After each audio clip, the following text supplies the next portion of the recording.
Hi guys, मैं doctor lecture Singh, मेरे channel पे आपका स्वागत है। मैं आज आपको एक कफ सिरप के बारे में बताया जिसका नाम है एम्ब्रोक्सिल हाइड्रोक्लोराइड साल्बुटामोल सिरप है।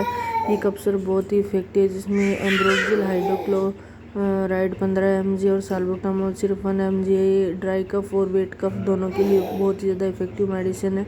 ये सिरप सुबह शाम एक 5 ml लेनी होती है इसको खाना खाने के बाद। और एम्ब्रोक्सिल हाइड्रोक्लोराइड क्या करता है, जो चेस्ट के अंदर कफ की कंडीशन है उसको रिमूव करता है। और साल्बुटामोल होता है लगातार नियंत्रण, खांसी आती है, ड्राई कफ होता है, उसके लिए बहुत इफेक्टिव मेडिसिन है। तो गाइस लाइक करें, शेयर करें, कमेंट करें, बताइए आप लोगों को मेडिसिन कैसी लगी। Thank you for watching my channel.